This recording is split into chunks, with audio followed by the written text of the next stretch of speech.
That is now. You are Okay, live. so yes, we are live. We bypassed the music this time, and I wasn't sure, so here we are. And welcome back to the Brand and Business Remix live stream. We missed you last week, but we're glad to be back. Today we will be focusing on the business side of the remix and talking through some of the messiness that is normal but fixable when you're running a business. I'm Amanda from VarkOps, also known as a chaos tamer. I'm the one who's usually behind the scenes, whether it's managing a TV series or documentary, handling logistics for a live rocket launch webcast, or getting into the weeds with a company's operations, putting out fires before anyone knows they've started.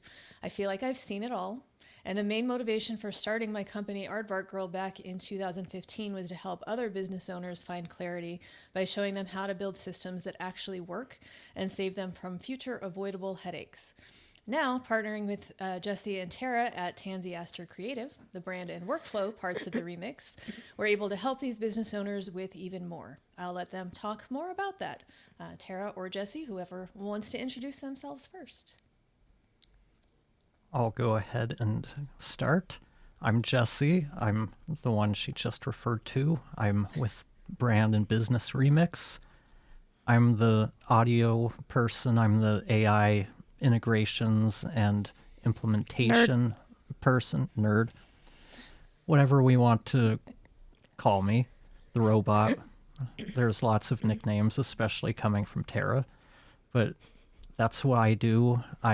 I help businesses figure out how they can utilize AI and automation to save themselves some time, save themselves some money by reducing some of that boring, monotonous stuff that any trained robot could do.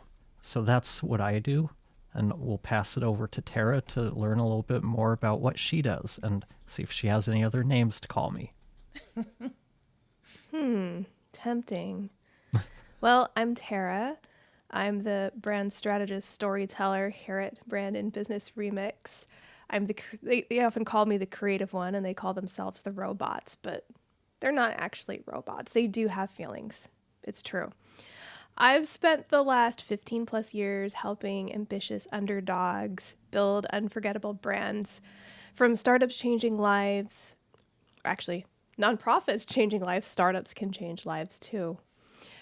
And startups who are scaling, corporations. I started my career at Apple and fell in love with what it takes to build a really strong, bold, unforgettable brand. And if I could do one thing when I get up in the morning, it would be to tell stories. And so that's what I do every single day. And I absolutely love helping people bring their brand and dreams to life.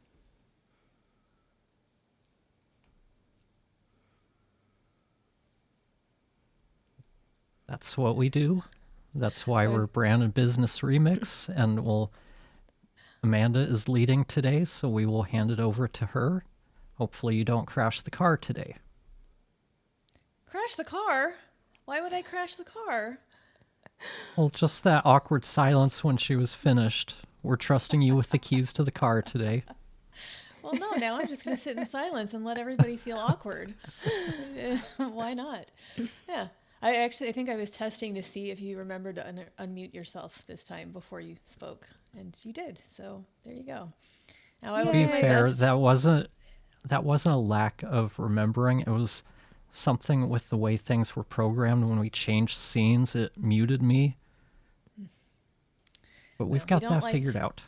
yeah, we don't like to mute the audio guy. I'm trying to find myself centered in the frame here. So we Center do have, yourself. yes, I need to be centered so I don't crash the car. And I'm one-sided. One-sided Amanda. But we do have a different presentation for you. This time I did not use any fun AI animals. I just used some very basic things. So it's, I think simple but effective, which is the way I like to keep it. So, Jesse, if you want to start my presentation, here we're Oh talking no. about, oh no. Yeah. Well, that's how that little stick figure feels is, oh no. This is business mess behind the scenes. And this little image is a very flustered, overwhelmed person who has taken on way too much in their business and doesn't quite know what to do. So this is where we start. It's if your business back end feels like a hot mess, as Shelly likes to say. You two, I don't think know Shelly, but my friend Shelly calls things hot messes all the time.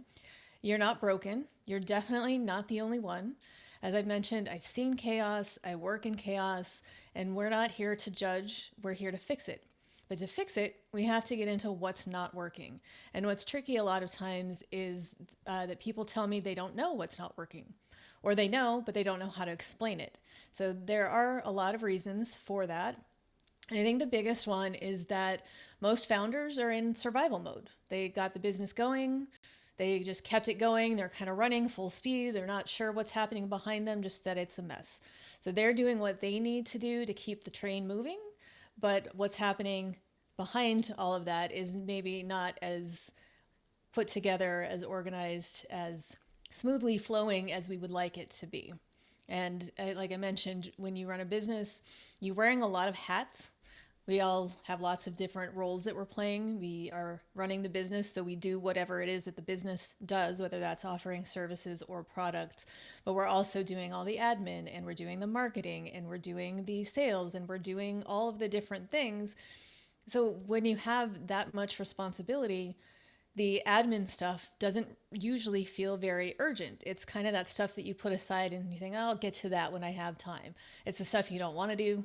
And so it consistently gets pushed aside because it's not the fun stuff. It's boring. It seems tedious. And then it piles up and it piles up and it piles up. And now you have so much to do. Now you don't know where to start on any of that. So it becomes a total nightmare. And nobody really teaches you how to build those internal systems, so you figure it out as you go. I know I'm a figure it out as I go kind of person. I have done that. That's kind of what I always consider one of my superpowers, is that I figure it out. But I know that it would have been much simpler if I had somebody who could have just taken me from the beginning and said, okay, now here's what you do. And you start from the beginning and you get everything lined up. That didn't happen. So that's what I'm trying to do for other people. I think that's what all three of us like to do. It's, okay, we learned by doing and figuring out what works, but also a lot of what doesn't work. So let us help you make it work without all the headaches that we had to deal with from the beginning. So that's one big thing. There's also a lot of pressure sometimes to come up with a quick solution because the problem is right now and you have to fix it. And the longer you take to fix something, then the more everything else piles up, and then it just becomes worse and worse. So it's all completely normal, but that's kind of what happens. What thoughts do we have, Jesse and Tara? The first thing that comes to mind to me is it's really easy to build bad habits when you try to figure everything out on your own because you figure it out as you go. And that's usually not the best way to... Tara and I like to use the analogy of building a house. You don't want to figure out how to build a house as you go because you might decide to start putting the flooring in without putting any of the foundation in, or you just go about things the wrong way because you don't know the right way to go about them or the best way because we just lack the experience and knowledge to know. So we just figure it out. And that tends to build bad habits and bad processes that might work now when you're really small, but as you scale, those bad processes, that lack of foundation, starts to really multiply and snowball until it gets to the point where it's just a mess that is so big nobody wants to dive in to try and fix it because it's been working the way we've done it. Yeah, I've worked at a lot of organizations with organizations that fit that description really well. Well, we don't have time to fix it. We have to just keep moving forward. You know, the phrase "move fast and break things," essentially. You know, if we don't have time to worry about getting organized when we have deadlines looming and we're working at the 11th hour trying to get all of the graphics ready for this trade show. And I think businesses seriously underestimate the importance of their systems and their operations and how that actually, from a branding perspective, can impact their brand in a negative way. Because when you are disorganized internally, I've never worked with anyone or anywhere where it doesn't start to show externally. It's not getting back to, customers emailing you, or your employees having a really bad day and they're snippy to a client or a customer because they don't have anything they need resource wise. They don't know who to call. There's communication issues. People really perform best when you have a positive functional culture. You have functional systems around you that makes them feel secure. And they know when something goes wrong, what the process is, what to do, who to talk to. They know when somebody asks them, customer asks them a question, they know the answer. They're not like, well, let me go ask the CEO. Oh, he's out of town. Maybe the CFO knows something. Let me try asking her. No. That's never good from a branding perspective. And it's hard for you to grow and it's hard for you to thrive when you are so scattered. And I see it go hand in hand with having a lack of clear goals, not really having some idea of where you want your business to go, but not really taking the time to define what those metrics look like. What does that look like a year from now? What does that look like 10 years from now? What defines your success as a company? If you don't know that, it's really challenging to scale, at least efficiently. And since I work with a lot of people in the podcast industry, there's a lot of people that they start out as freelancers, and basically when you're a freelancer, you've got the experience to know how to do the job, how to do the work. But then now you're having to figure out all of the things about how to run a business. And that's where all of these little things that we're figuring out as we go, it starts from the very beginning. If you don't have a solid plan, it's very difficult to build that foundation for a successful business. Those are all very good points, because I think that's a pretty standard trajectory. There is, you start and you're a freelancer, you're doing a thing, it's fine, you're having fun, you're getting booked on jobs, and a lot of times as a freelancer, they think it's a phrase that drives me crazy, and it's, I'm just a freelancer. I'm not a business owner. And it's fine if you take issue with the term business owner for some reason. I'm not sure what is maybe it makes you feel too much like an adult and you don't want to do that yet, which is fine. But it's really is a mindset of being a business owner. It helps you look at things a little bit differently, because you don't want to, I don't want to say this for everybody, but a lot of people that I know don't want to just be a gig worker for years and years and years, just waiting for the next job to come to them. Because what happens when the jobs stop coming? If there is no plan, there is no foundation that's going somewhere. It's really difficult, and then you kind of get stuck in that. Okay, I'm a gig worker, and like times like right now, there are not a lot of gigs. So what are you gonna do? And that, the getting the work isn't necessarily going to be fixed if you have good systems in place, but it frees up all that time that you can spend towards getting that work. And Tara makes really good points where I think a lot of people don't think about how operations ties into branding and how you're looking to the outside, because there is so much of that, of when somebody, and this happens with people I work with all the time. It's constantly like, okay, we need to do this, this, this, and this. Okay, here's what I need from you. Crickets. And then it comes back and like, hey, weren't we talking about doing something like this? Yeah, we had a whole plan. You're going to get me this by this time. Didn't happen. Oh, okay, yeah, I should do that. Yep. Yep, that would be great. And it stalls progress.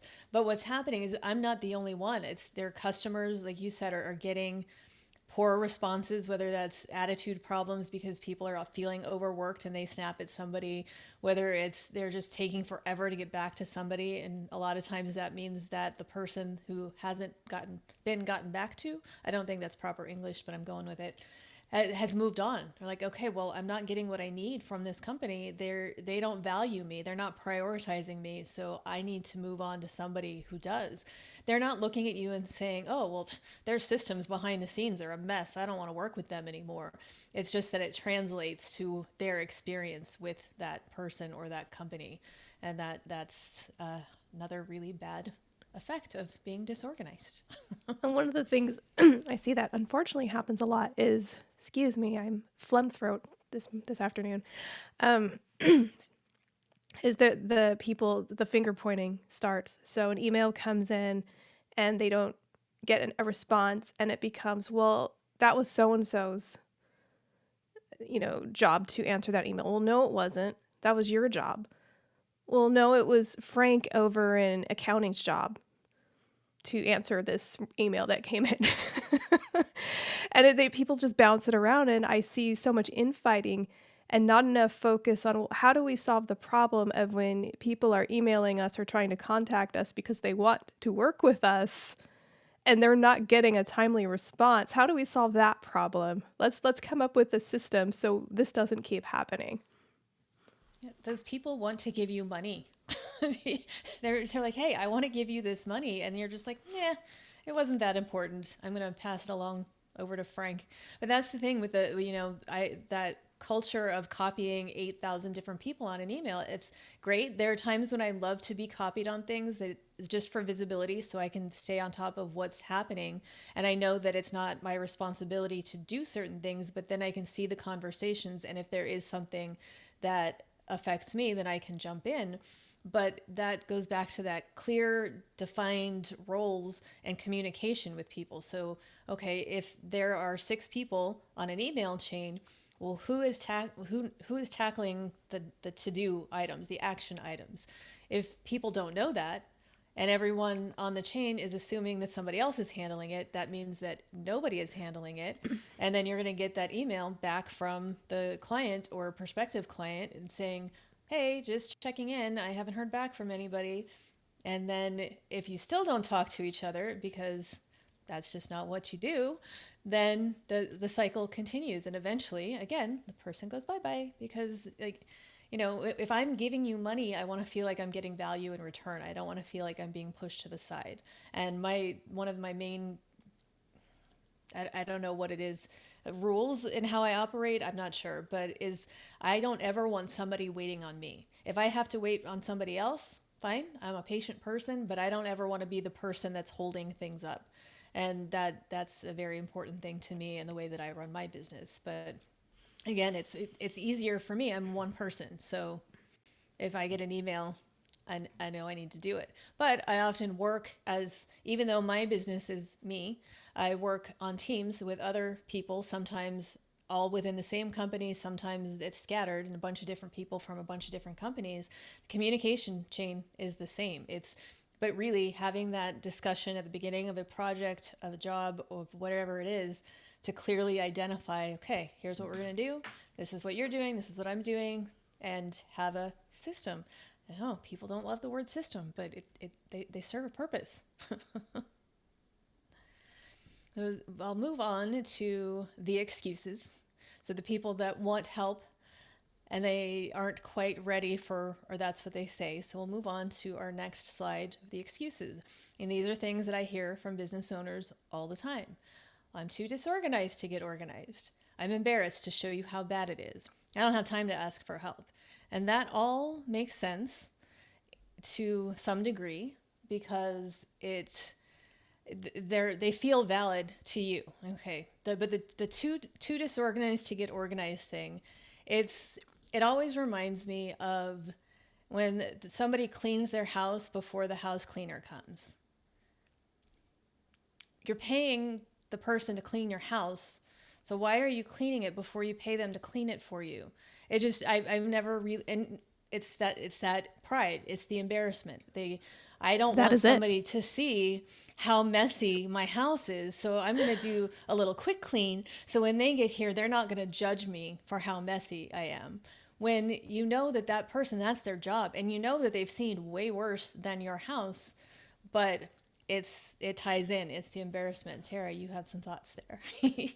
Oh, I was just saying you complete that person you're talking about that cleans up before the house cleaner gets there is me. I do that for that very reason because it's like I know they're coming. I don't. Granted, I've never really been in a position to hire a house cleaner.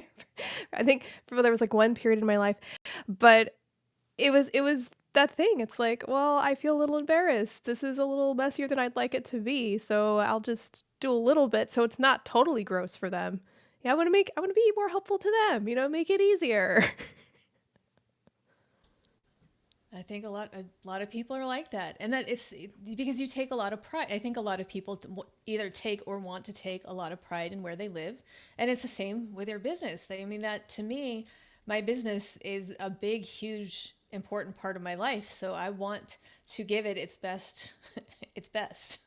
I want people to see the the good in it, but it's also that I think was what happens. We're like, okay, we're gonna have the forward facing idea that everything is perfect and shiny and everything works, but behind the scenes, I always go back to the duck analogy. It's like it's nice and calm, floating across the water with its little baby ducklings, but underneath, you just see the feet going all crazy as they try to move themselves forward, and it's the duck feet that is what happens behind the scenes in most businesses. And that it's what happens. It's like, I talk to people like, I want you to help me. I'm like, all right, let's get started. Oh, well, I need to get organized first. But that's what I do. I'm gonna help you with that. Yeah, but I don't, I wouldn't know where to start. I need to get things figured out. I need to, I'm going to take what I have and I'm going to get it in a better system for you, and then we can talk. And it's like, but you're not going to do that, because that's what the problem is you don't have time to do that. And so it's a delay. And I get that. It's like you want to get things in order, so you bring somebody in and then you're efficient. But sometimes you just have to just say, what? Fine. Come on in.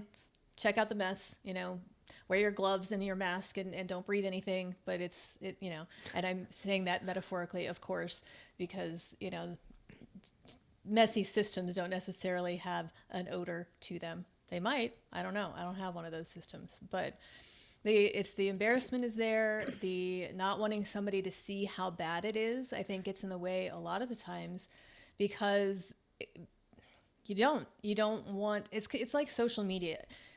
Most people like a nice curated image of what their lives are like. So they're posting the photos of when things are fun, or this is this cool thing that I did, or look at me, I'm so happy, and here are my friends, and here's the fancy milkshake that I got, and all of those things. But we're not posting photos of, when you're ready to tear your hair out because all of your clients want everything from you at once, or because you haven't slept because this one problem that's going on is just keeping your brain active at night the whole time. There are a lot of things that you don't necessarily want to show, and that's why you want to find somebody who you can trust to let in, to be a little vulnerable with your business, but to know that in our case, we're not going to shame you for it. That's not what any of it is. You don't have to be embarrassed. And what I tell people all the time is, I promise you, you are not the worst that I've seen. And then of course we have well, I don't have time to ask for help, because that's what happens is we have so many things that we need to do, and we get focused on those things, and we don't make the time to put that effort into bringing in somebody to help. What I hear in this is there's probably a lot of, and now I'm going to draw a blank. I just had the word. A lot of imposter syndrome. A lot of people not feeling confident in their ability to be a business owner, or sometimes even a freelancer. There's definitely a lot of imposter syndrome, but these also sound like self-limiting beliefs as well as just regular excuses. I'm not sure why so many people can't prioritize getting their business, making running their business the priority. They'd rather do all of the services or the production that goes into the business itself, but nobody seems to want to spend any time running or developing the business itself.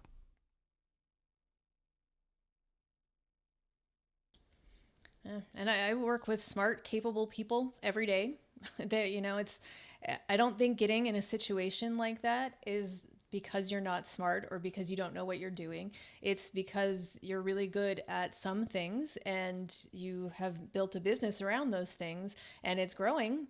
And now there are other things that maybe you haven't had to do a lot of and you weren't quite sure of getting into it, what would need to be done to avoid such issues. So it's again, I think that shame comes in because we're all really proud of what we do, and we don't want anybody to think that we don't know what we're doing. And a lot of people, and especially small business owners, lots in creative fields and other places, there's a lot of imposter syndrome that happens, and you already feel like maybe you don't belong, and you're not.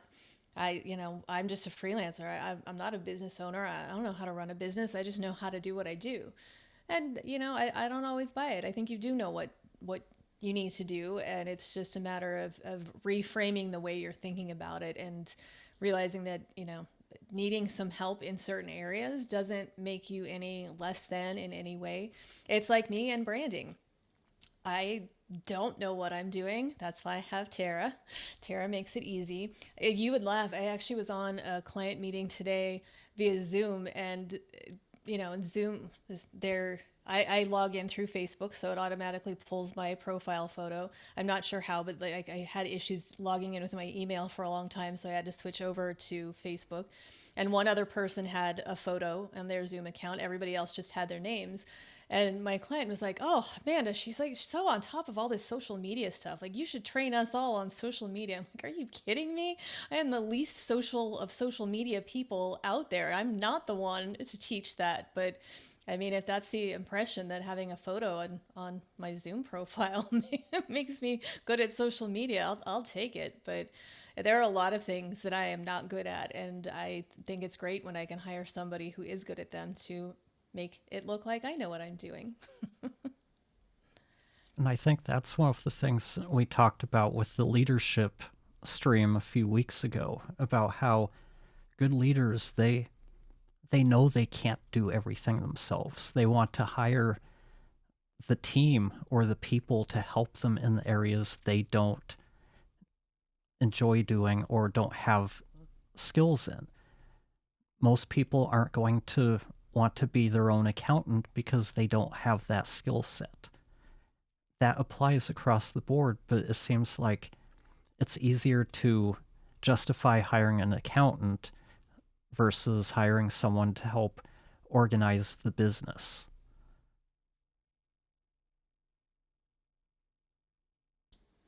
Yeah, I hear all the time about I wouldn't even know where to start, and that's, I tell people all the time to hire an accountant. Like, if you run a business, have an accountant. Even if you're capable of doing your own taxes, have an accountant. And most people are, like you said, are fine doing that because to them that makes sense. But when you say, okay, well now get a professional to help you with your systems, like, I don't want to do that. And They're not money makers. they're In their not money mind, makers. my guess is working on organizing our systems. That's not going to make me money. Bring me the money. Show me the money. Is that the phrase? Yeah. Show me the money. Do you think yeah. that's part of it? And yet, you could probably explain to them that they would make way more money if they spent a little time on their ops and getting their systems organized and setting that strong foundation? Yeah, because it's the amount of time that's wasted looking for information when it's not organized. Like a very simple example that just happened today is I had asked a question to a potential client, and they had this realization of like, oh, right, so we have 200 of these videos that aren't categorized, that aren't in any way cataloged, so they just have titles. But for somebody who wasn't involved in them, they wouldn't know what it is. Like, yeah, there's about 200. Like, yeah, I guess we probably need to get somebody to do a spreadsheet. Yeah, to go through all of this stuff. Like, yeah. Wouldn't that spreadsheet have been easier to do on your first video when you just had to put one one set of stuff in there versus going back? Because that's what happens a lot. It's now we're going back a year, 5 years, 10 years, and trying to pull all of this information into a system that works now because it takes time to do, but once it's done, it's going to save you time infinitely into the future because now you've got a system in place and you're not, and it's like sometimes as simple as a labeling system for your digital files. You know, it's when people have, oh yeah, no, I've got these photos. It's IMG.4698. Okay, well, do you know what 4698 is? In my case, it's probably cat. It's pretty good chance that it's cat or it's some kind of nature photo. But if your whole whatever hard drive you're using is full of random letters and numbers and there's no system to your filing, how long does it take you to find, okay, I need this. I need that thing. All right, well, what are you going to search for? Because you don't know what it's called. And that it's sometimes it's such simple little things, and it's I label everything and I file everything in email. I was just looking because I'm on a show this year that I was on last year, and I needed to find an old email exchange so I didn't have to start over, and from the beginning I can just copy and paste what I did last year and said, hey, remember this from last year? We want to do it again. Can you help us? And it took me all of, one little search, type it in the search bar, pull it up, pull it out of the folder. Here we go. Copy, paste, done. Versus, okay, so where did I put that thing? But it's like people, I think they get into a spot of, okay, well, I'm in a hurry right now. I don't have time. I'll do it later. I'll do it later. I'll do it later. It's like, if you, back in the day when we all had physical papers a lot and there's maybe a filing cabinet and you're like, okay, I'll put that away later. I'll put it away. And then you end up with a whole pile. And then it's going to take a lot longer to put everything away than if you would have just taken a minute to go do it. So lots of excuses.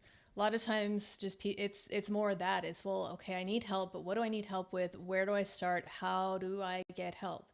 And that's why you hire people like us. It's because you don't know where to start. You don't need a perfect system. You just need someone who can untangle it without making you feel stupid. This is what we do. We look at your mess and we find a starting point for you. It's what we do. It's it's every business is different, but there is always kind of taking the bigger picture and then you break it down into smaller tasks that are easier to complete. And then once you get one thing done, you start to feel better. And you're like, oh, okay, everything is going smoothly. And then you're excited to move on to the next phase. But it really, really is about just getting started and getting that first little bit done. But if you don't start, it won't get better. It's just going to keep getting worse. So starting is the number one thing that you need to do.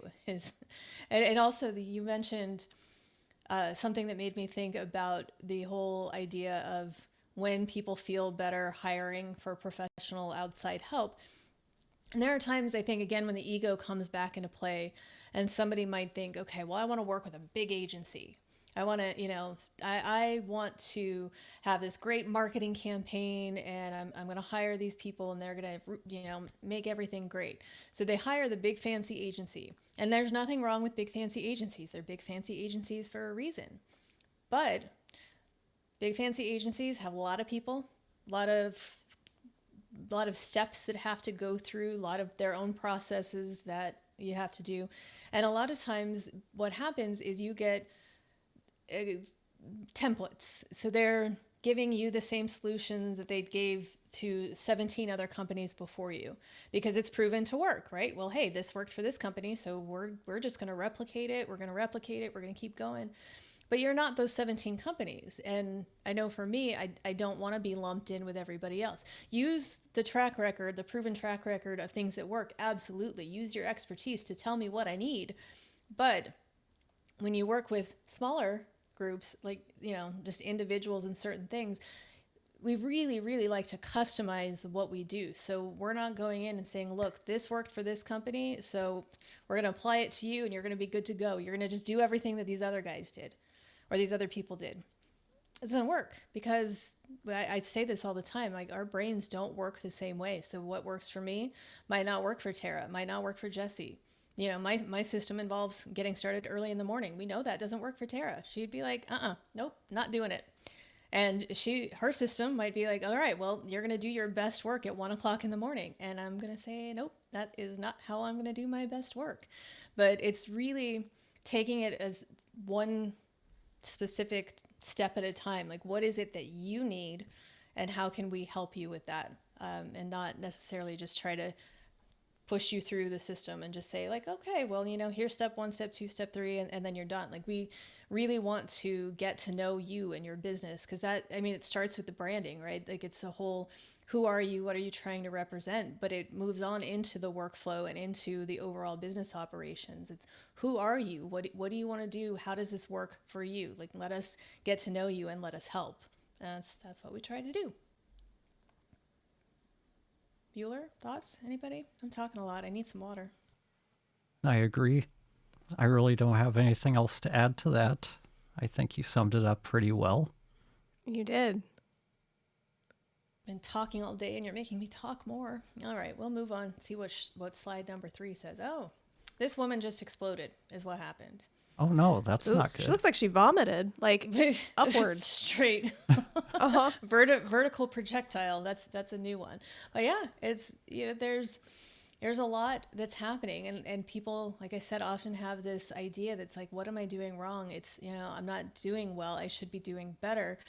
But it's, you're not broken. You're busy. This is all normal. And that's kind of the main point I want to get across, is that this is all very, very normal for business owners, especially small business owners. It's, you take on a lot, and sometimes you need a little bit of help. You need an outside perspective.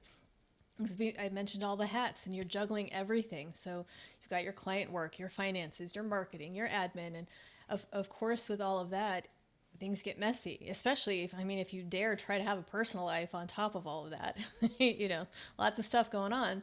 It doesn't make you bad at business, but it makes you human. We all go through this, even people like me. I have plenty of moments where it's like, okay, you know what, I could use some help right now. Being a one-person business owner can be very isolating. It'd be great to have some outside perspective, but look at me. I get Jesse and I get Tara.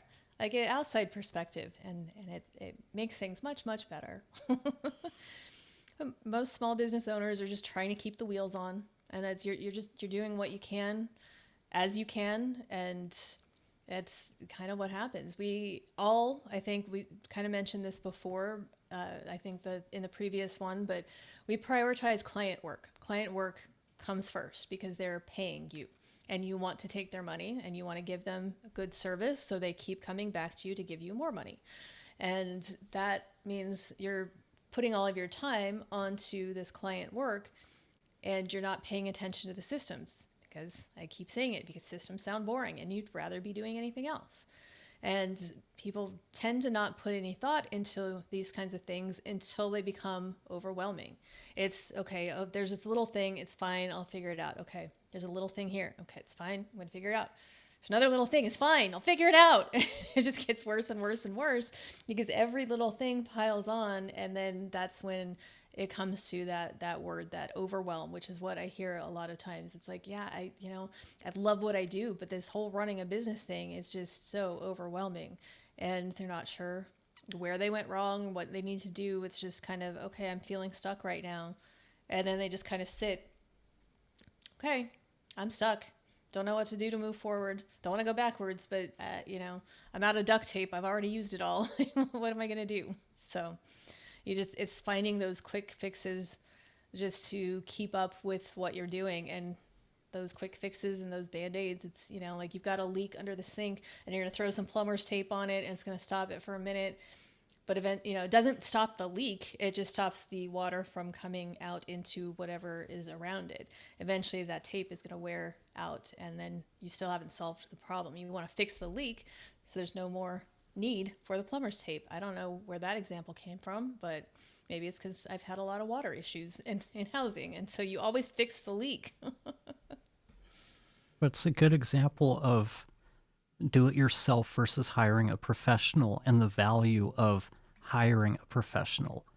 Because if you've got a water leak, you've got a pipe that's spraying water everywhere. Do you have the time to go to Google to try to figure it out and locate the right tools and the parts and hope you get the right parts? You don't want to go run down to Home Depot and grab the wrong sized parts because you didn't know they come in different sizes. Or you can just hire a plumber to come in and they can get things under control in an hour.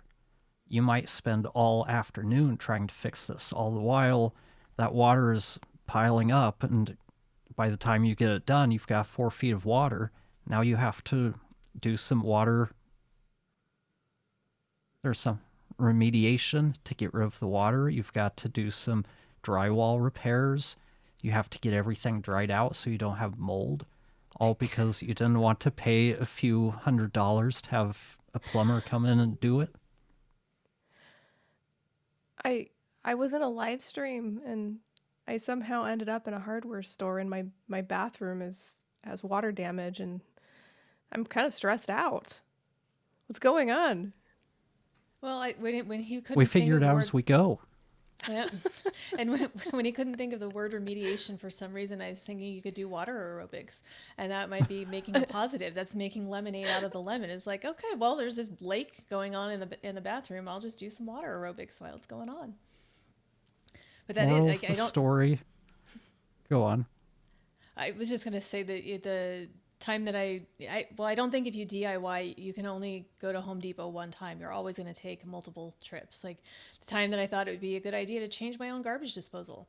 I'm like, okay, I'm going to watch this YouTube video. Seems easy enough. And it was, except as soon as I got it on, I learned that they don't come with the plug. So I had to go back to Home Depot to get the cord, the plug, whatever it's called. And then I had to take it off and then put this cord in and then redo it. So I do know that I can change a garbage disposal, but next time I'm probably not going to do it. I'll pay somebody to do it right the first time. And that's the moral of the story. We have to really understand the value of our time and our money and when it's best to use our time to solve a problem versus using our money to solve a problem.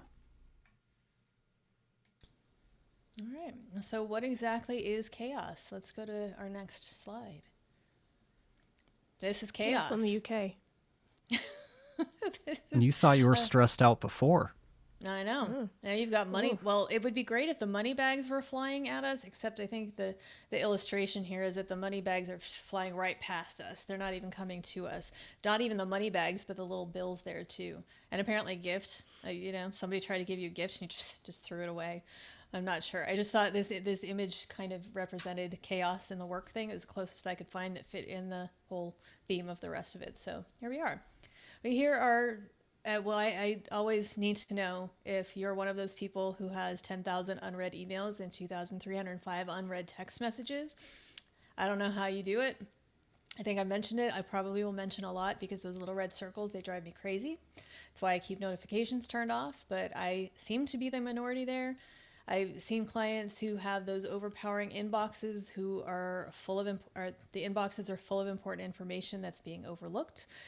And billing systems that are spread across 3 different tools, project management, if there even is project management, you got people talking through email and Slack and text, and you got Post-it notes, and it goes back to that communication thing. But I always wonder for the people who keep thousands of unread emails or text messages, how do you function with that? Like how... To me, I mentioned it last time, I treat my inbox as my to-do list. So if it's in my inbox, it means that I haven't done it yet. There's something that needs to be done because once it's done, it gets filed away into that folder where I can look for it a year later if I need to. But when you have all the unread things, like how, especially when there are thousands of them, are either of you those people? Am I judging you? Are you? I have been known to not delete emails. Ever. But do you file them away or you just leave them all in the inbox? Because I don't permanently delete anything. I don't permanently, because I find so often that I end up needing stuff even like 2 years later. It comes in handy. Sometimes you don't hear from a client for like 2 years, and you have to refresh yourself. Okay, what did we do together again? Where did we leave things off? Because if it's been years, it can be a little bit fuzzy. Oh yeah, that's right, I remember that. And I think just sometimes to cover your own ass, so to speak, like it's just good to have that documentation, and for so many reasons. But I like your idea of like archiving it or having a special folder for it just to keep your inbox neater. For me, anything that's unread isn't important, so that gets deleted or whatever. I don't have like, if I have lots of unread emails, it's a bunch of spam or stuff I don't open. And it's more, okay, I have to find some time to go through and delete all this junk, but that time isn't now. I have other things to do, and then so it piles up. But how do you know it's not important if you haven't read it? Because it's obvious. Like usually it's like some mailing list thing or a store sale or something along those lines. And like Google, for example, is getting better at highlighting like the important email. This is actually from a real person. You might want to pay attention to this one. And like if we have someone fill out our form online that's interested in our service, it's very clear that this is someone looking for a service. Sometimes they email us, but again, like the subject line usually gives away like, okay, this is important. We should definitely open this and pay attention to this. 50% off at such and such. Yeah, I keep scrolling. That makes And sense. I'm someone who I don't delete emails that aren't important. I'll delete spam advertisements, stuff like that when I think about it, but I just get so much mail that it's difficult to keep up on it because working throughout the day, my personal email is filling up with a bunch of stuff because I've had that email address for 20 years or whatever. It's on all sorts of mailing lists. I've been doing better at unsubscribing and trying to clean it up. So I'm only getting emails that I care about, but there's still things, companies I buy products from where I might not need something now, but I like to be kept up to date when they're having sales and whatnot, or put out new products. So if I'm in the market, I'm aware of it. On the business side of things, I'm trying to think of, I get a bunch of newsletters for like AI stuff or podcast news type things. Putting together an automation so that once I've opened or looked at the email and it's 7 days or 14 days old, it just deletes it because I'm not going to come back to it. But I might want to come back to it in a couple of days. After 2 weeks or a month, chances are, if there was something important enough in there, I would have come back to it already. If not, we can just delete it. Same thing with all of the emails, like notifications for orders and delivery, the types of stuff that like you get from Amazon. You don't need any of those notifications, but it's good to have them throughout the process. And I'm terrible at going back and deleting those after the fact. So yeah, my mailbox would make you cringe. Yeah, I'm a pro at deleting. Because I'm the same. I don't like permanently delete any correspondence with clients, potential clients, any of that. They all have their own little folder, and each client has its own folder. And then if it's somebody that is just maybe a prospect, I have a connections folder. Everything gets put away, and even the newsletters. If I get one that I know that I want to read, I'll just put that in a to read folder, so it goes away, but it doesn't clutter up the inbox just because and I'm the same, like with the notifications for shipment and all that. I keep it in the inbox until it's been received, and then once it's received, I delete. I'm a big deleter. Did I ever tell you about the time that I deleted every email from every client I ever had? That was fun. But yeah, so I have usually anywhere from, I don't know, 10 to 15 email addresses, because a lot of my clients like to give me emails with their domain. So when I'm communicating with people on their behalf, it's cohesive, and I don't mind because it really helps me separate focus. So if I'm looking at one inbox, I know I'm working on that client stuff, and then I just move from. I also have individual tab groups for each of them. So I've got I'm looking at like 8 or 9 different groups down there, and that's just the way that I work. But in Outlook for the Mac program, at one point I had all my emails connected to the same reader, and so I could just keep it on all. So anytime anything came in, I could just see it, and then it was fine. Except I was working on a video project for a corporate client, and every time when we upload a video for review, every time they have a note, it comes through as a notification. And so sometimes they'll go through this video and there'll be 72 notifications. So I get 72 individual emails that come through, and I know exactly what they are. I can just go into the app to read them. I don't need the individual emails. But I was multitasking, as I do, and I didn't realize that I had the all folders selected. So I went to select all just to delete that group of notifications, and I deleted everything from every inbox that I had. So if I didn't have my system, it would have been very difficult to figure out what I just lost. But it was pretty easy to go through my deleted and figure out, there's some things that I had probably been saving, like videos that somebody sent me a link to for 3 years ago. And it's like, you know what? If I didn't watch it in 3 years, I'm probably never going to prioritize going back and watching it. But there was a momentary panic as I watched every email just disappear. Yeah, it was fun. So, these things happen and you learn from them. Don't select a whole group of emails if you have the all folders open.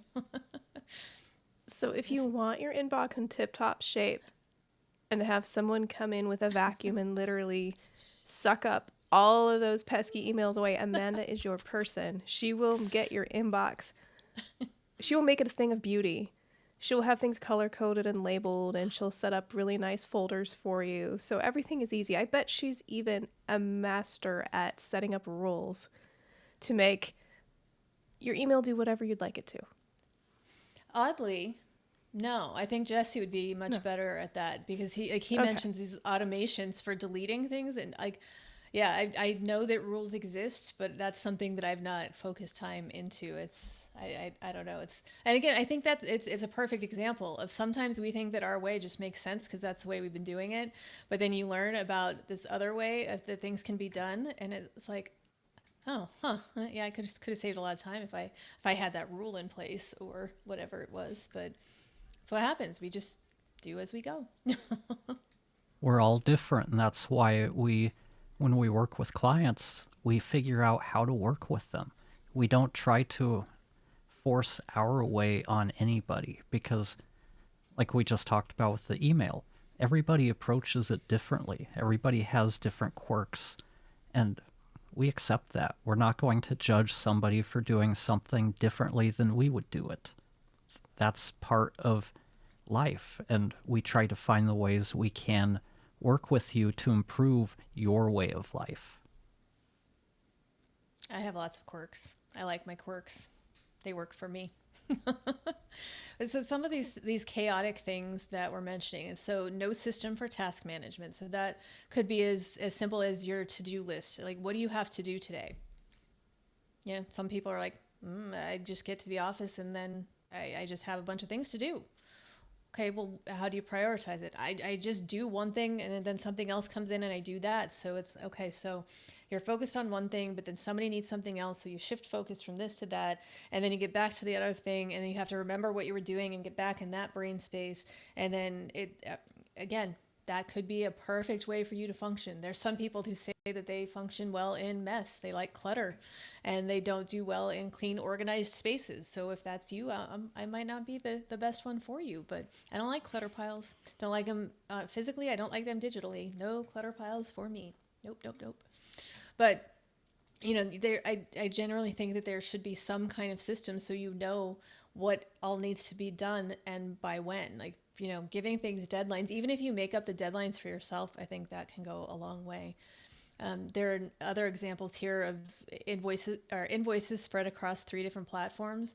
I've worked with a lot of companies that do some lovely copying, pasting, lots of spreadsheets. Sometimes they're shared between multiple users. So somebody messes something up one place and then it messes up in multiple places because it's just not a streamlined system, which again is easy when you get started in your first jobs. And you're like, I'm not going to pay for bookkeeping software. I'm just going to use my Excel spreadsheets. And we know that I love a good spreadsheet, especially a color-coded one, but not a good long-term solution because, as much as spreadsheets can do, they're lacking a lot of function. So using multiple platforms to do one thing, especially if they don't sync to each other, like it's one thing if you're using project management software and you're doing your proposals and all of that, and then it syncs to your accounting software. That makes perfect sense. There can be issues, of course, but it's when you have just 2 or 3 completely separate apps where you have to copy and paste things from one to the other. You're probably doing a lot of extra work that isn't benefiting you. Communication, always a big topic. We've already talked about that too. But you've got some clients that talk via email, and some we'll actually use the example of what's one client, but they're sending you emails, they're sending you Slack messages and texts all about the same thing. So, okay, if you're like me, I will copy and paste from one platform to another, and I compile everything in my little notes that I can reference, and I follow up with email because, like Tara said, paper trails, documentation, always important. But it's really frustrating sometimes when, okay, I know we talked about this, but where did we talk about it? Because I want to go back and see exactly what they said. Well, did they text me? Did they Slack message me? Did they email it? Like, where is it? You can, spend so much time for searching for that thing, and that can cause a lot of communication breakdowns. Well, so-and-so has their Slack turned off at 4 p.m. Okay, well, this person is sending their text. Like, don't text me at 9 o'clock at night because that's when you happen to be awake. That's when you send me an email. Then I'll read it when I start work the next day. It's really, though, you have to, with your team and with your clients, you have to set those boundaries so they know up front, hey, these are my working hours. This is when I'm doing things. If you are up at 3 a.m. and that's when you're coming up with all your ideas, absolutely fine to email me at 3 a.m. I'm not going to read it until I get in. Also, I don't have email notifications go to my phone because, like I said, if I see a notification, then I have to get rid of the red circle. And so then I would just be reading emails all night and throughout the weekends, and that I don't think is good for my own work-life balance. So no notifications for me. But it's that too many platforms just makes for a lot of breakdown potential. It's my favorite is everyone's working, but no one knows what's happening. That's when especially you have these teams of people and everybody's buzzing around and they're doing things and everybody's so busy. And I'm like, oh, I'm so busy. Can you help me with this? And I'm right on top of that, Rose, and I'm going to get there. And everybody's doing stuff, but what's actually getting done? And then you talk to somebody like, where are you at with this? I don't know. I'm working on this thing for this person and we're doing this. Okay, well, is anybody doing that? I don't know. Gotta go. And it's just chaos. That to me is what chaos is. That's why I don't enjoy the office environment. Or the dude who sits next to you who inevitably opens up the chip bag. Rattle, rattle, rattle, crunch, crunch, crunch. And then you hear like the toilet flushing and the people right outside just laughing and talking really loudly, and you're on a deadline. Yeah, those things that adds to the chaos for sure. Or is that just me? Do I just notice that stuff? Not you. When I used to work in an office, it's a big reason why I can't do it anymore, because it would often be that when my coworkers had downtime is when I was at my busiest, but they would come in and they'd plop down on the couch in my office and they'd want to talk and they'd have whole conversations. Like, there are plenty of other places they could sit and talk, but they wanted to be in my office. And one of them used to microwave fish for lunch. And so then I physically had to leave because nobody should be forced to smell anybody's food. And that I include my own. I eat a lot of broccoli and vegetables that are delicious, but they don't smell the best when heated in a company microwave and going through the vents. But the fish was a step too far. Oh, yeah. I can't. Yeah. I can handle a lot of things. I cannot handle microwave fish smell. Quote of the day. But for a lot of us who are sensitive to noise, it's just a huge thing, and people don't realize how much. So it's weird. I can't handle noise, but I can't work in silence either. So I always have to have music on, and it's not overly quiet or loud. I've got my what I consider my reasonable volume. But if it's too quiet, I don't work well. I feel like it's too loud when it's too quiet. That makes no sense, but that yeah. But it's just more that you see people scurrying around, and I think in a job, everybody wants to look busy all the time, so they're always doing something. But when it comes down to it, and that was a big reason why I left the corporate world, or wanted to started kind of making the steps to leave the corporate world, was realizing how much of my time every day was wasted when I could have, if I was at home. And I started doing this was 2015, this was long before work from home was a normal thing. I would work from home. Like I got it set up so that I could access my work computer remotely from home. And once I did that, all that work, all that 40 plus hours a week of work was done in just a few hours, because I didn't have all the disruptions and all of that. And it was very eye-opening, and thought, you know what? Nope. We don't need this. They don't need me full time. This makes no sense. I've already fixed the chaos. I've made it manageable.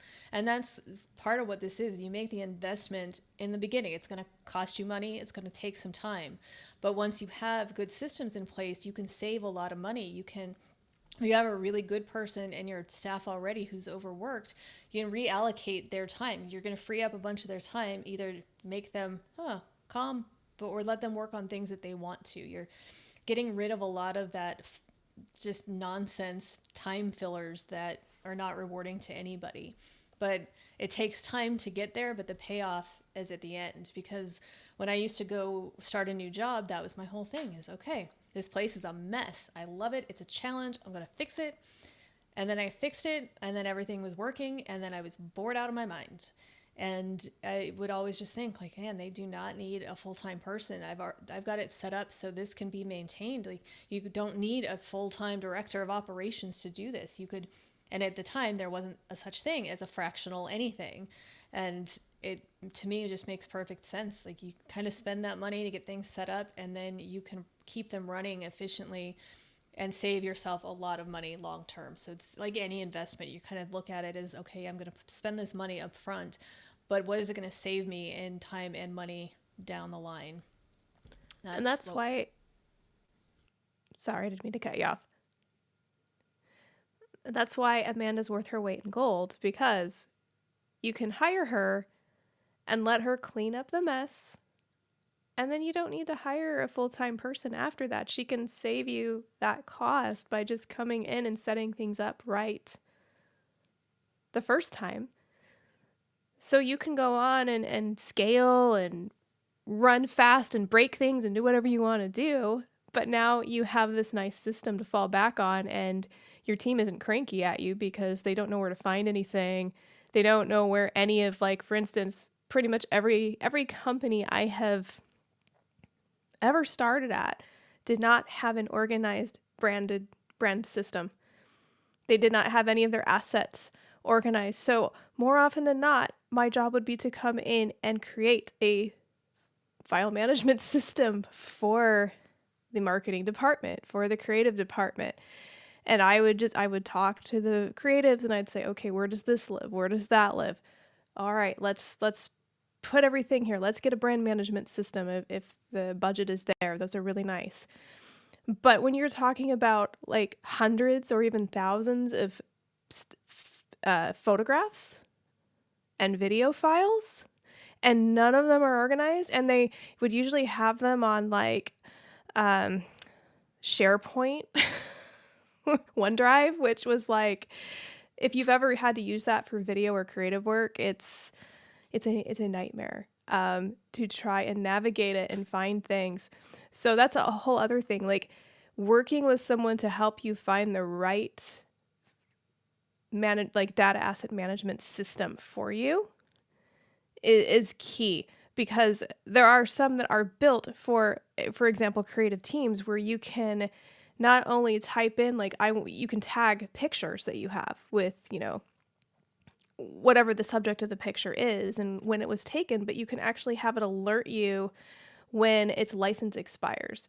So, for example, when I worked at a large nonprofit in Colorado, we would take pictures of the people that we served, which was the what we called the IDD community, but individuals with disabilities. Some of them would go out and let us take images of them that we would put on the website or we would put on marketing materials. But like the state had a law that you could only use those pictures for 2 years. And so we had this library of like hundreds of pictures and nobody knew when they were taken.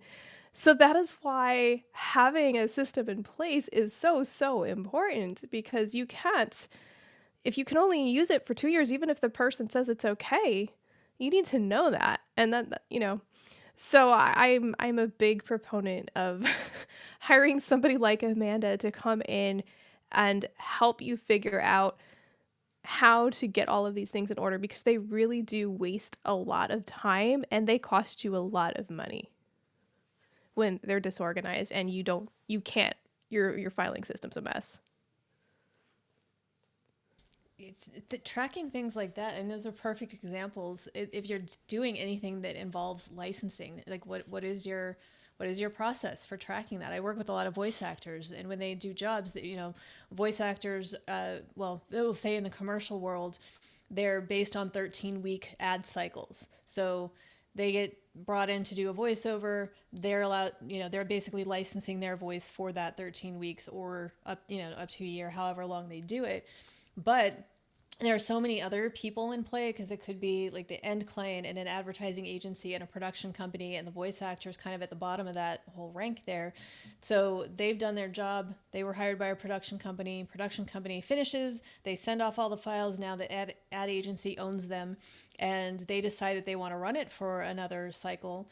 They might not always think to contact the production company to say like, oh, remember that voice actor and remember the music? We need to relicense that for another cycle, because it's just not top of mind for them. So it becomes on the voice actor or on the production company to keep track of that. Like, okay, especially if it's a local commercial, okay, that you licensed it for that period of time, but it would happen quite often that somebody would hear their own voice like, hey, that expired. And so they would just reach out and like, oh, we missed that one. And then they get an invoice for the next cycle. But if they didn't have a system to track their own renewals, that, it just wouldn't happen. They'd have to think like, oh, well, I wonder, maybe it's been long enough. Maybe it's still fine.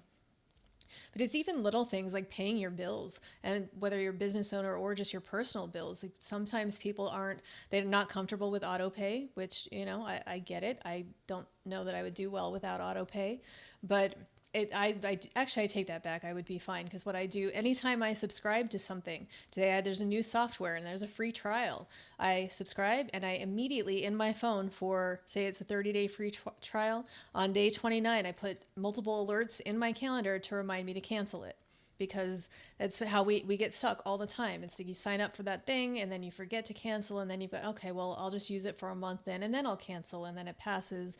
Or you forget, like, okay, I need to pay that bill, and then you get pulled in 18 different directions, and by the time you finally remember it, maybe in your head you already paid it because you thought about it, and maybe you logged into the site, but then you got pulled away and you didn't finish it, and then now you've got late fees and you've got interest because you didn't have that system. And it happens to me all the time where I think I texted somebody because it was in my head to text them, and I had the answer in my head that I was going to text, but it turns out I never actually sent it. And I'll realize that later. I'm like, I didn't text that? Well, I thought it. It just didn't happen, because sometimes we get stuck in our head and we think we did something that we didn't. But just little things. Then, not doing it is one thing, but then duplicating work is another issue that I see all the time with people using, they're doing duplicate tools doing the same job. So again, lack of cohesiveness. That's, I'm sure, where Jesse and his workflow mastery they really look at those things and like, okay, wait a minute, what is your tech stack? See, I learned phrases from you too. Tech stacks are a thing. What is your tech stack? And, figure out, okay, well, this thing is actually doing the same thing as here. So now you've got information in multiple places. and maybe one's more up to date than the other, and somebody else is looking at the wrong one. All of this just sounds so chaotic and messy, and I don't like any of it. And when all that happens, all your important stuff, it can fall through the cracks. And that's, again, where it can reflect poorly. Maybe you missed something that was important to a client, or, they have a job coming up and they've asked you to amend the quote because they wanted to add additional services, and you didn't get around to it. And then they're not feeling confident, and they might pull the job altogether and like, look, we don't have any confidence that you're going to pull this off because you can't answer a simple email.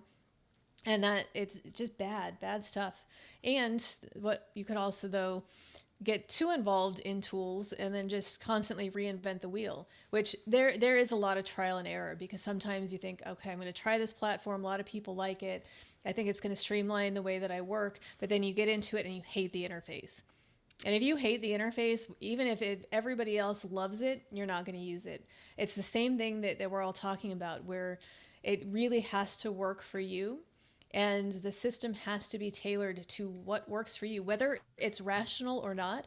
And I do, because I say this because I have a client who was trying some different project management softwares. And one, there were a few people on the team who loved it, but one of them didn't like the colors, and the colors weren't customizable. And they said, no, we're not going to use it because it's going to make this person angry every day to look at that color, which I get.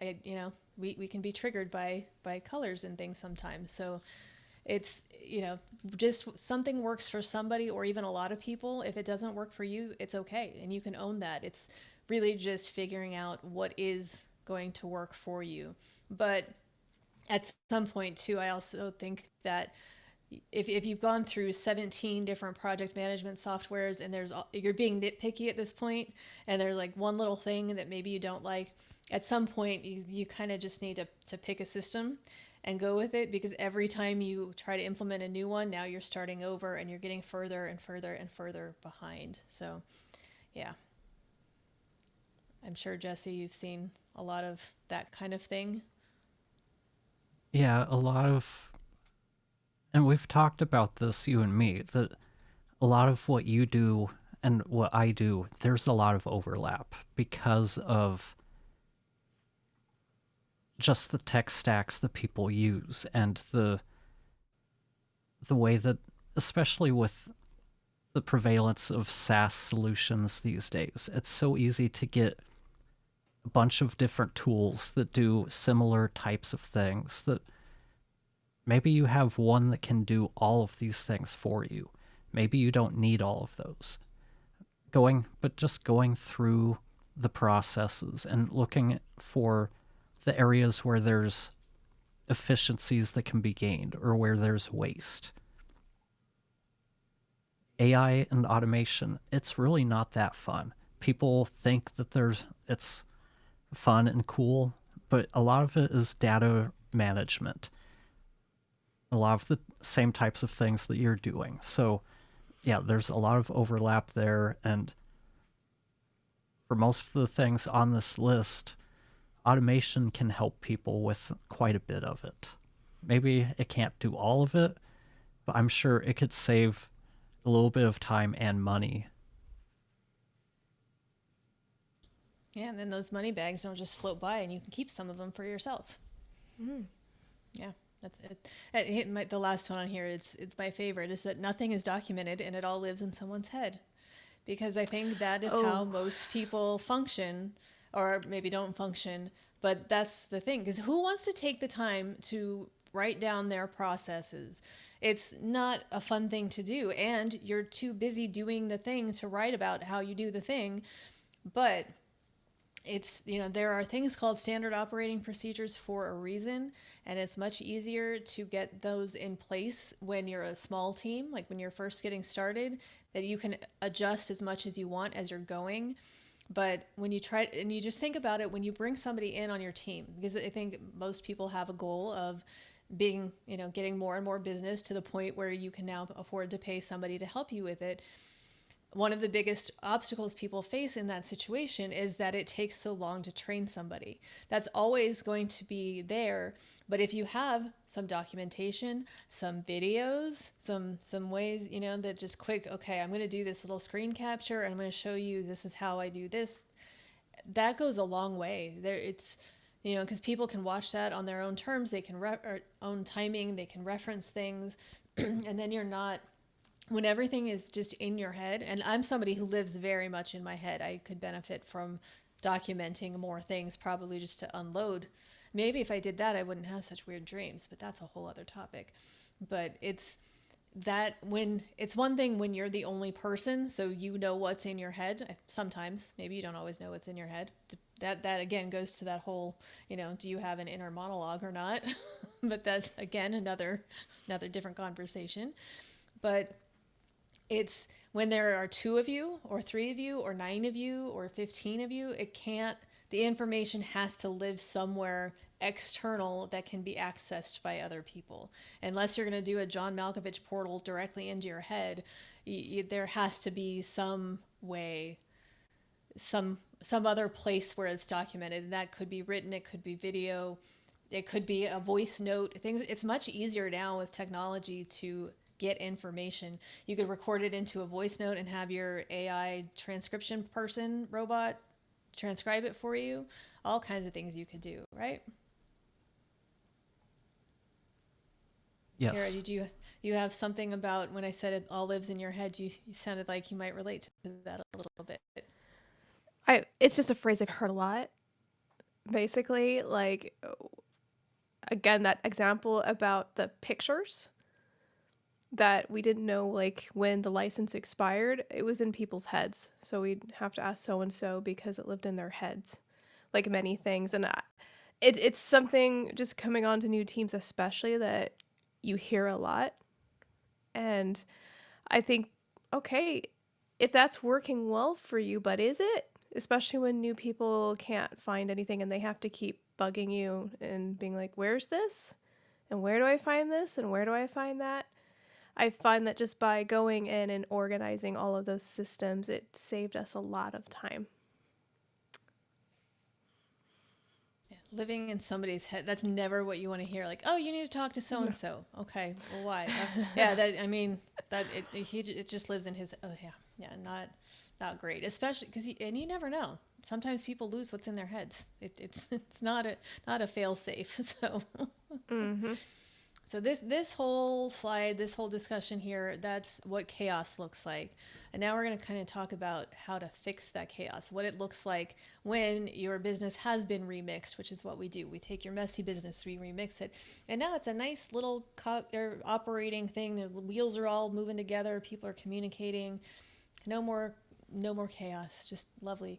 It's your tasks are now assigned and tracked in a clear system, so you're not getting any of that, well, who, I don't know, it's that person's job. No, I think that person's doing it. Well, I'm pretty sure the other person is doing it.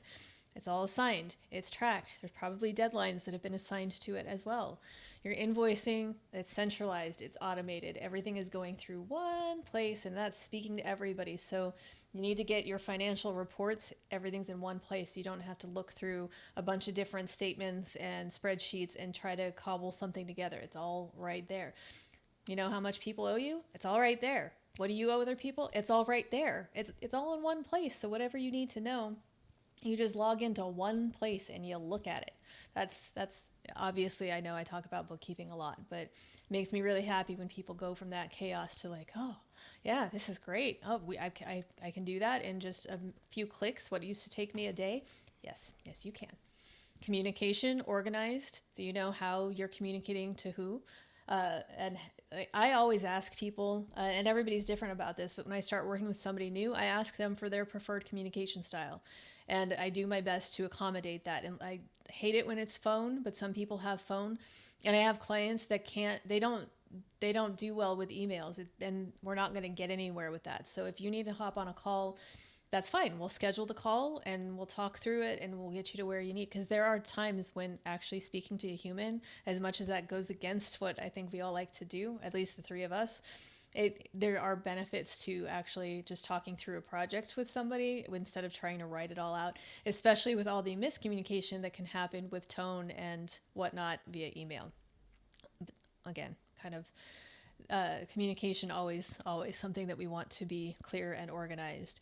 And we want systems where everyone knows what they're doing and why they're doing it. Sometimes people don't know why they're doing something. And if they don't know why, they're just following instructions, and they won't, like, you want people who use their brains, who can think about, like, okay, I'm doing this, but I think this is wrong. And that's something that has helped me a lot. Is there's something in my brain that gets triggered when, like, two things don't line up. It's like, oh wait, something's wrong here. What is it? And that's where I go into detective mode and figure it out. But sometimes if your people are just going through the motions, things are going to get missed too. These tools should be intentional, not overlapping. So you're not having to go through 4 different places to get one thing done. We want to, keep things as streamlined as possible. It allows you to be proactive, not reactive. Big thing. A lot of times people are just reactive in their businesses. It's putting out the fires as they go instead of taking the time to predict. You can't always predict what's going to happen, but you can be proactive and have plan A, plan B, plan C if you take the time to think about things.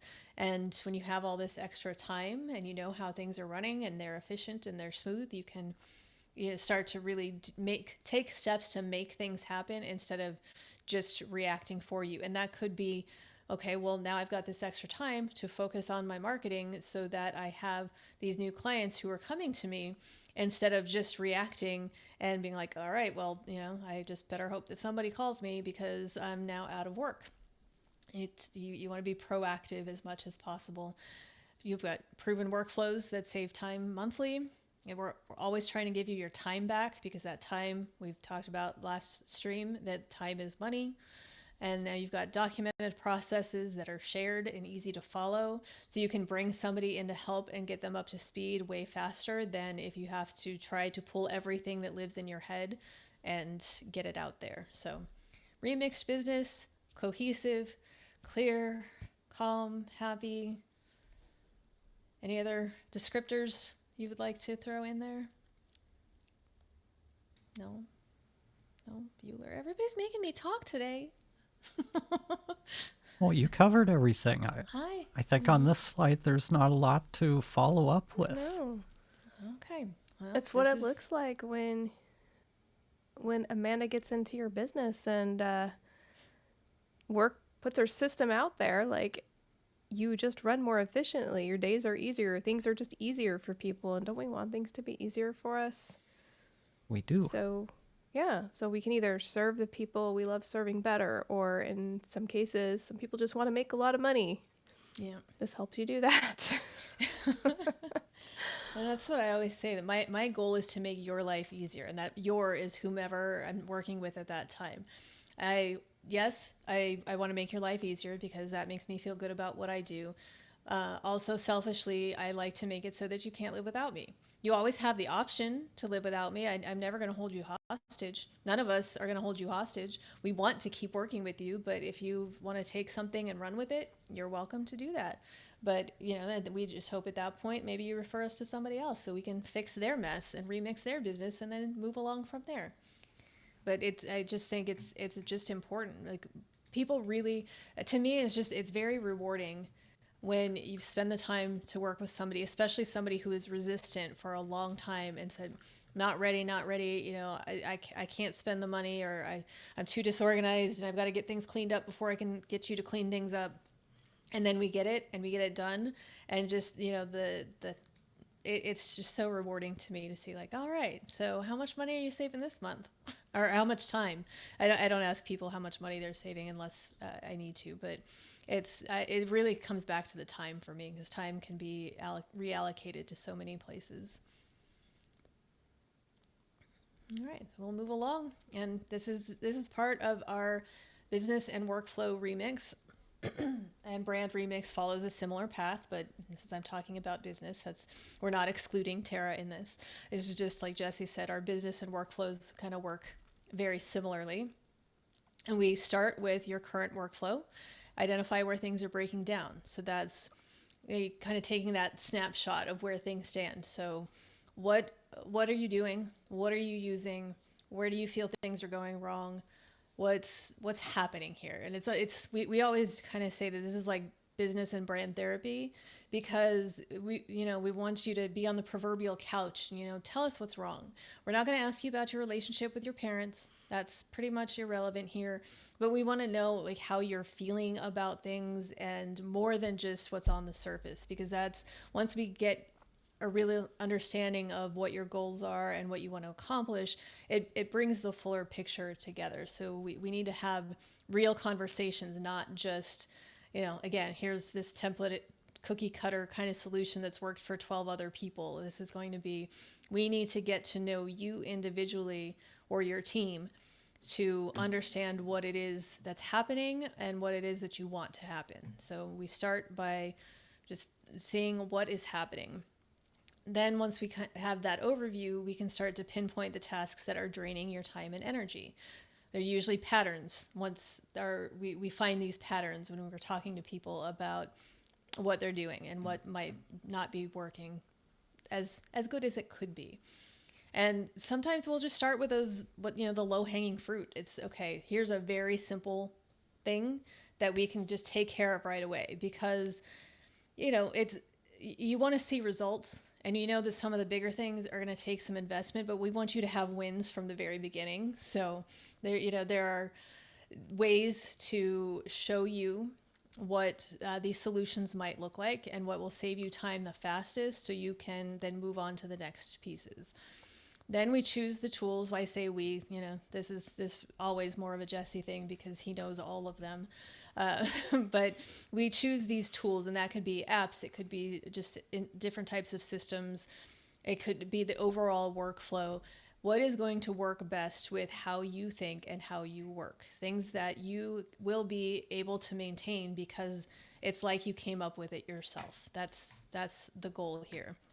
I always think, for those of you who are Peloton people, Dennis Morton always says, we make suggestions, you make decisions. Or, well, he says, I make decisions, or suggestions, you make decisions. But in this case, we make suggestions, you make decisions. You make decisions that honor you. But it really is, to me, it's a good phrase, because we're not going to just tell you what to do. We're going to give you suggestions. And it's a collaborative process. So we need to know that you're comfortable with what you'll be doing. And it's a conversation. We're not barking orders at you and you must do this and you must do that. It's a discussion. And we expect you to say at sometimes, like, you know what, this thing is just, I'm not grasping it this way. Like, is there another way? And then, yes, we'll find you another way. It's what we do. And at the end of all of this, once we're at the end of that, we're going to give you a practical action plan with clear, doable next steps. And what that is we're giving you your remix roadmap. It is going to say, okay, we've gone through all of this. Here's what we suggest you do. And everything is going to be something that you can do on your own if you want to. You can do it with us if you want to. You can give it to us entirely and be like, all right, like, this sounds great. I don't want to implement this. I want you to do it. Just take it and do it. It's always up to you. Like I said, nobody's being held hostage. It's all as much, or will help you as much or as little as you want us to. But the whole point of this initial process is to give you a better understanding of what is going wrong now and how it can be fixed, and giving you those tools and those steps so you can fix it on your own relatively easily. Everybody's situation is different, but this is what we want to do. It needs to be practical. It needs to be something that you can take and run with. And that's what we do. That's our roadmap. That's your roadmap. Yeah. And we won't abandon you either. So we're not going to just drop, unless you're really awful to work with. But even then, we're not just going to say, okay, I got no more use for this guy.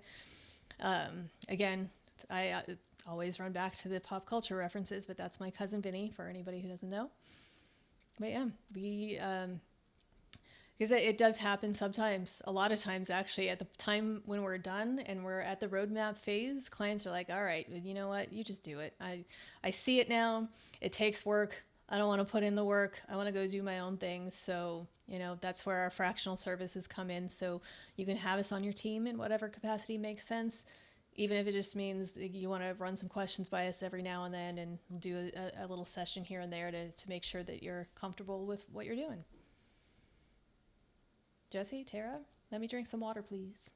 It's a thing of beauty. Okay, you go hydrate yourself, and yeah, basically that's how we work. At least me and Amanda on the business side of things and the AI stuff. We're going to, at least for me, I'm looking for that low hanging fruit to give you some of those the quickest wins, get you some of that time or money or both back. And that's why we need to go through this entire process of looking at how you're doing things. Chances are we're going to have to pull some stuff out of your head to really be able to help, because I know we've been through that process trying to figure out email campaigns or how we want our project management system to work or anything like that. You have to take the time to map it out, figure out how you want it to work, or we're just going to continue down the same road you've been on. Just now you're bringing us in to put you on a different path that's still not well planned out. So there's a lot of planning that goes into that. That's why we give you that roadmap when we're done. Doesn't matter who implements it, it's going to give you a clear path on what your next steps are and how to get to where you want to be. And Tara has her own roadmap, which is, in my opinion, probably a lot more fun because you get to, kind of tell stories and have fun things. But again, we have to get the system set up so you can have more fun. That's, Yeah. You don't have to do it in that order necessarily, But even if you're working with Tara, you're still stuck with me because a lot of my stuff overlaps with her. So I'm still going to be there talking about the boring things, about, okay, what's your process for creating content? What is this? Tara's the fun one of the group. She gets to talk about the things people are more interested in, that there's just more excitement about. It can definitely be fun, and people often tell me it feels like they just had a brand therapy session. They even get to go back to childhood. Amanda had one with me, she can tell you. But it is and can be a lot of fun. We often have a lot of laughs, but we also buckle down sometimes and we talk about clarifying those business goals, because part of building a strong brand is understanding where you're at now and where you want to go and defining what that looks like very clearly. So when you work with all three of us, there is going to be a lot of defining and clarifying and writing things down so we can make sure that we set everything up for you in a way that it works beautifully together. Because the brand piece of it is intended to work really well with the automations and the workflow, and it's intended to work really well with systems and operations. So when you work with Jesse and Amanda and you have those strong ops and systems foundations and you have those automations set up to be more efficient, that in turn strengthens your brand, because now your team isn't so stressed out. Now you're able to pay more attention to your customers and give them that care that they need, and work with them to find out how you can better serve their needs, because you suddenly have a lot more time in the day. And you have more time to put out really engaging content that's different and interesting and not just following trends. And in order to do that, you really need that time to be creative, to brainstorm, to do your best work. One thing I always tell clients is it's not about quantity, it's about quality when it comes to content. You are better off producing really wonderful, thoughtful content that you spend more time on than posting 3 times a day on your platform of choice.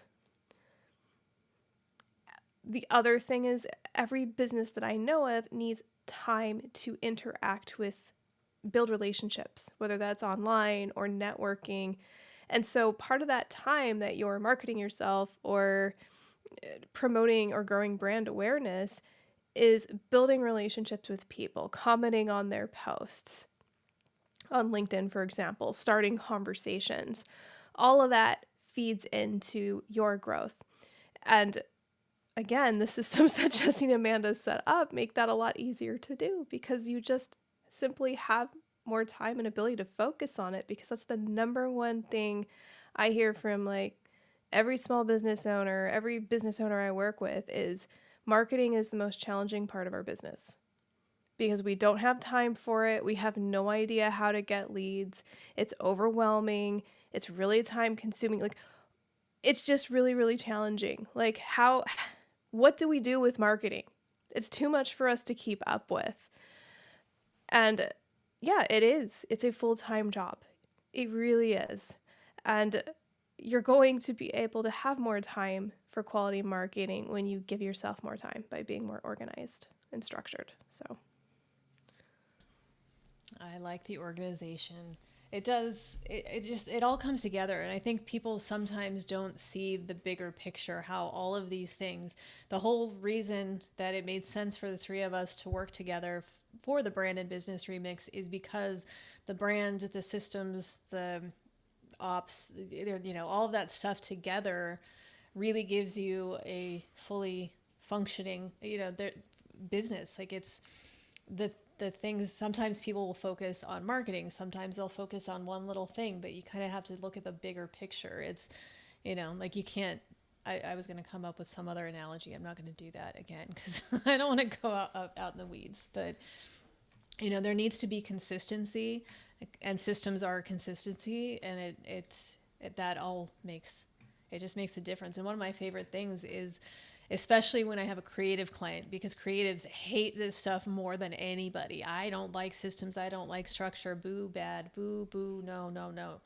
And when one of those creative clients calls me and is, audibly excited on the phone and actually says, like, I'm so excited to get to the next step of this, because he can look at everything that's been done already and how much, and I'm not saying this to exaggerate, but it's changed his life. Like that's the reward right there, is you've given him the money, like the time. I keep saying money when I mean time, but maybe that's a Freudian slip, because it does. It gives him more money, because that's a lot of time that he gets to spend doing other things to grow his business and to be there for his family, which are both equally important. So yeah. So after we do this roadmap process, what do we have next on our slides? We have, I don't remember. So, we've got happy face. We have content. This is the calm. This is the zen. These are the things that we hear from clients that make me really happy. It's, I finally know what's going on in my business. I didn't realize how much I was carrying until I put down. That was one that I really thought illustrated it nicely, because it is, we have this invisible weight that a lot of us carry in a lot of different ways. But when you're running a business, there is just a lot. And it's, especially if you have a team, then that team is relying on you. That weight just gets heavier and heavier. And this is a way to lift some of that away and, take that stress and put it down. It's not yours anymore. I feel in control, not just reacting all day, because that's what a lot of people do, is they just react, because it's that constant chaos, that putting out fires, and they just have to take care of whatever thing just presents itself at that moment. I have time to focus on moving forward instead of just getting by. That's where Tara mentioned it's really good to have plans and goals and ways to get there. It's nice to have that time to focus on those things and not just, status quo. Like, I just have to get through today. Like, I can't talk to you about what I'm going to do 5 years from now. Like, I need to get through the end of the week somehow. After your business is remixed, hopefully you're not in that same place. And of course, why didn't I do this sooner? And that is what happens a lot too. It's I put it off and I put it off and I put it off. And then, now we finally got there, and I could have saved so much time if I would have done this sooner. And I also hear things like, I'm not behind anymore. I'm focused. That was one that I just heard recently after I made this little slide here. So yeah, there are a lot of things that's what we look for. These are our goals, is to help you get to this calm, zen, happy, peaceful place. It doesn't mean that it's going to suddenly be not a lot of work to work. I mean, running a business is always going to take some effort, but this is going to, once you have systems and things are streamlined and efficient, again, boring words, but with huge positive effects. So that is the point. Let's get things in order on the back end so you can do what you need to do to succeed and move forward in a nice, peaceful, happy, functioning way. And I think that's what it's all about is we've hopefully most of us have worked for good bosses, good employees, and unfortunately we've probably also worked for bad companies and bad employees. What kind of company are we? We might be a great boss, but do we have all of the everything in place that makes it a good business, a good place to work? Even if you are the only person working there, have you put in that structure that makes it a place you really want to work every day? Or do you find it very stressful and so many things that you just keep putting off because you don't want to do them? That's where getting everything sorted out really comes into play. It builds you that business, that foundation, so not everything feels so overwhelming and so stressful for you. You, like it says on the sheet in front of us, I feel in control. I'm not just reacting all day. We've all worked at places where everything is done reactionary, and you can sit there and look at it and say, some of us could have seen that coming from a year away. We've been trying to tell you, but you're so focused on fixing the fire, putting out the fires that we have right now, that you're not even looking at the fires that are going to pop up in 6 months because you just don't have the bandwidth to be proactive. We want to give you more bandwidth. We do. Who doesn't want more bandwidth? Maybe that could be the slogan. I'm kidding, of course, but yeah. Yeah. But seriously, find me somebody who doesn't want more bandwidth. I don't think I've found that person. No, I don't know anybody who's ever said, I just have too much somebody who's not retired. I've never heard. Yeah. There's a difference if you're not working and and you're not working by choice, because a lot of times when people aren't working, they're more stressed out than ever because they need work. But if you are lucky enough to be retired and not worried about it, you might have too much time. But still, do you really? Even retired people, I in fact, when I was at the dentist, there was a retired guy next to me that the dentist was chatting up, and he's like, "You're really young to be retired. You retired at 59. Like, wow, that's young. Like, what do you do all day?" He's like, "Oh, we're really busy. Like, we never have enough time to do anything. You know, before we know it, it's 5 o'clock and it's time for dinner, and then it's time to go to bed, and it's just as busy as when we were working." And I hear that actually quite frequently. Like they come up with stuff to do, and then they end up with not enough bandwidth, and then it's time to go to bed, and they're kind of not happy about it. Yeah, so we all need more bandwidth is Apparently. what happens. So yeah, we'll remix your business, give you some bandwidth back. Oh, Mike's here. We have a comment. It's like companies I've worked for where the preventive maintenance schedule was wait till it breaks, then patch it together until it dies, then replace it. And Oh, Jesse knows that one. I can tell you that's very much how so many companies work.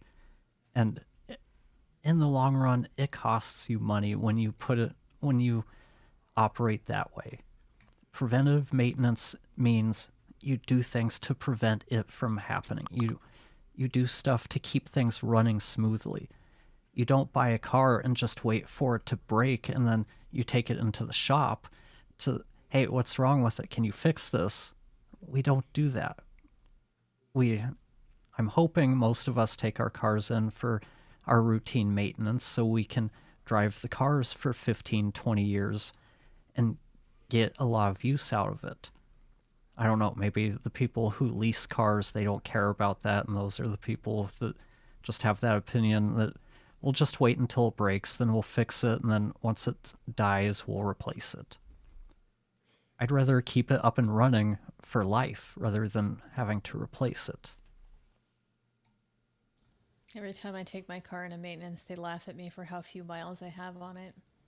Maybe not this car yet because I haven't had to take it in for maintenance, but my 12-year-old Prius, they would laugh at me all the time. Like, how do you only have this many miles on it? It's like, well, because I don't have to drive a lot of places. And But doesn't yeah, like driving. no, I don't like driving. Some people love it, but yeah, I think we understand maintenance when it's applied to a car. I think most of us understand maintenance as it applies to our own health. Whether we follow that or not is sometimes a different story, but we know that if we eat properly and exercise, we're most likely going to have fewer issues unless, you go to sleep. Because after Mike and I were talking the other day that, and I think we all know after a certain age, you can go to sleep, and that's when you get injured is just by sleeping. So, yeah, nothing you can do about that. Yeah. Yep. Yep. How many injuries have I woken up with now? Yeah, you open your eyes and you tear your cornea. Yeah. That's the Yeah. thing. It can happen to you. Where, if your eyes feel dry, artificial drops. Yeah, keep your eyes moist. Important. I've And now learned this the hard way. And now Yes. you know that some preventative maintenance, not that you could have prevented that, but now you know that if you use your eye drops and your warm compress at night and do certain things, then you don't have to wake up with it feeling like somebody's stabbing you in the eye repeatedly. So, In theory, they want me to wear goggles now too. oh, please wear goggles. Yes, Like, goggles. yeah, yeah. No, I want, I need to see this. I like this idea. Not related to business at all, but I want to see Tara next week with goggles. It's probably not going to happen, but I would like it. But yeah, we think about all these other areas of our life, how maintenance makes sense, but so few apply it to business because it's just not how it normally goes. That's why we call it a remix. Like it's not, people understand what a remix is in terms of music, where they take a song and they kind of, they mix it up, and now they've got a new mix of it. And that's what we're doing. We're taking your existing business, we're just mixing it up a little and making it good. We're not going to make it techno unless what you want is techno, but it's, making it just a new, different version, one that runs better. So that's where we're at. I love it.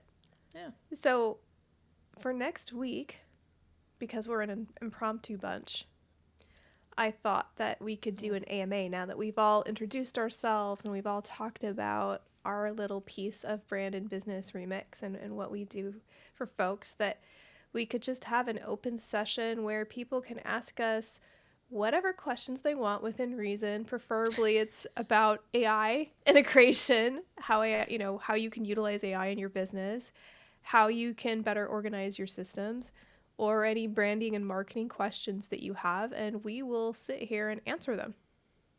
I like answering questions. I'm better at that than making slides. You're better at slides than I am. Tara wouldn't even let me use the ones I tried. Oh, well. What do you mean you used them? Come on now. But yeah, I think, I don't know if I have another slide. Again, that's how long it's been. But, the main thing here, and the kitties. I liked these kitties. They're high-fiving each other, and it made me happy. But it's just, you're not... You're not too messy. You just haven't had the right help yet. And it's just remembering that you don't need to be ready or have it all together before reaching out. You just need to be real about where you're at and know that we're here to help. And you just need to take the first step and show up. And you do that by reaching out. And you won't get pressure from us. Just encouragement, but there's never pressure. That's not the way we work. We don't like to be pressured. We don't like to give pressure. So, we just want to help you. If you're ready to be helped and you want us to do that, we're ready for you when you are. That is my favorite slide. I love that. Those kittens are so cute. They made me happy. Yeah. They're fun. They're happy. They've got a remixed business and, they're happy now. They're calm. They have time to just run around and chase things and, all good there. Yeah. We're playing fetch. Who doesn't want to play fetch? Mm-hmm. Yep. Is there I anybody think this else? is a good place to wrap things up. We'll see you next week where you can ask us anything, and we'll see you then. Oh, but real quick, send us questions. Tell us in advance, because I know sometimes people are watching the live streams and they don't say hi and they don't comment and they don't ask questions, and then I get the text later with all of those things. So just send us those. Just let us, ask us what you want to ask us. So even you don't have to do it live, you can just tell us in advance and we'll have some questions ready to answer too. So Exactly. And we'll post about it too to remind everyone, hey, we're having an AMA, and ask us any questions you want. You can leave a comment, you can DM us, whatever's easiest for you. all right. And our one person that we can always rely on is going to be on vacation. So we need some of the rest of you to step up and not put all this burden onto Mike to be the only question asker. And But I hope feel you- free to send your questions ahead of time, Mike, too. So you can, if you can't watch us, you can watch us later and see us answer your questions. And enjoy your vacation. You don't need to take time away from your vacation No. to ask us questions. Please don't. As much as we like your questions, enjoy your vacation and keep Stephanie happy, assuming that she's going with you, because we don't want to get in trouble with Stephanie. That would be bad. Yes, ask the questions beforehand, and you can watch the replay afterwards and go enjoy your vacation. Yeah. And for the rest of you, enjoy your vacation if you're taking one, or whatever else you're doing with your evening. And we'll see you next week. Bye. Bye.